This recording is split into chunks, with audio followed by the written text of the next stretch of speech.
E aí, tudo beleza? Seja bem-vindo a mais uma aula de CSS, David Art aqui. Agora eu vou falar sobre a propriedade ZIndex. Como você já viu durante as aulas, existe aqui no HTML uma hierarquia interna, existe uma hierarquia referente ao box model e também ao empilhamento, às sobreposições das camadas internas aí no eixo Z. Com a propriedade que veremos a seguir, nós podemos modificar a ordem desse empilhamento do eixo Z.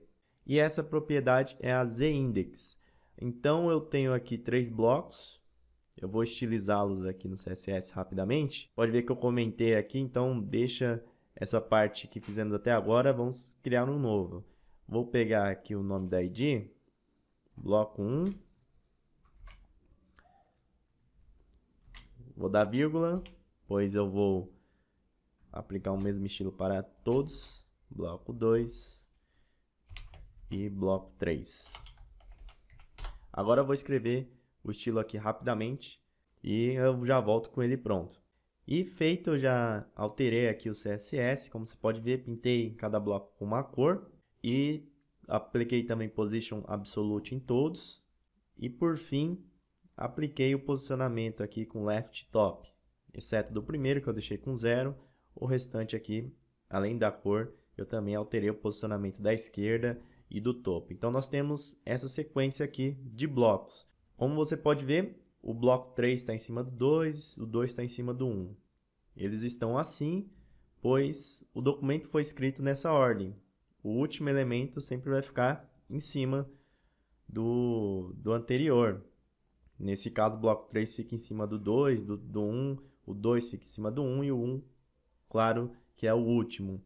Mas esse eixo Z, que já é nativo do HTML, que vem da estrutura do HTML, nós podemos modificá-lo. Com isso, eu posso, por exemplo, deixar o bloco 1 na frente do bloco 3, na apresentação, claro, através dessa propriedade. Por exemplo, eu vou aplicar aqui ZIndex e vou colocar a posição aqui de 1, por exemplo. Vou atualizar.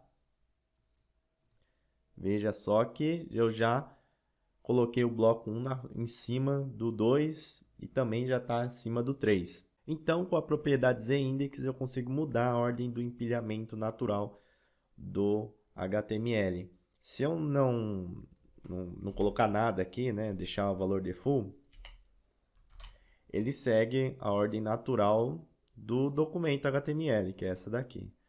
Agora, se eu especificar o ZIndex, e aqui eu posso colocar valores em números aqui, até mesmo negativos, se eu quiser, eu consigo alterar a ordem aqui dos blocos. Deixando nessa ordem 1, 2, 3, eu mantive a mesma ordem, como se tivesse default. Mas se eu colocar aqui 2, colocar aqui 3, colocar aqui 1, veja só, já modificou o bloco 2, que está com 3 em ZIndex, né, ele está acima dos outros dois. Se eu quiser inverter a ordem inicial totalmente, por exemplo, eu faço dessa maneira. E veja, o bloco 1 ficou em cima do 2 e o 2 ficou em cima do 3. E assim eu posso modificar a ordem do empilhamento aqui do CSS. Então, dependendo da circunstância, dependendo do projeto, dos elementos, você pode inverter, pode mudar, pode alterar a ordem que aparecem os elementos no fluxo aqui do documento. Obviamente que essa é uma questão de apresentação, é apenas o CSS. No documento HTML, essa ordem não muda, tá bom? Em questões de semântica, de conteúdo aqui, não vai alterar. Mas na questão da apresentação, e é isso que o CSS formata, você pode mexer tranquilamente. E lembrando também que o ZIndex ele só funciona se você determinar um posicionamento para o elemento. Aqui eu determinei o absolute, que talvez seja a utilização mais comum com o ZIndex, e porque também o exemplo fica mais fácil de entender. Mas eu posso utilizar, por exemplo, o relativo. Vou aplicar aqui um exemplo para você perceber. Aqui deu um espaçamento muito grande, né? Eu vou colocar aqui menos 150, só para você perceber. Veja que continua funcionando a questão do z-index, porque eu determinei aqui um position relativo. Também se eu colocar fixo, também vai funcionar. Veja que aqui, deixa eu até tirar 150 aqui. Aí você pode perceber que continuou funcionando também, mesmo com o posicionamento fixo.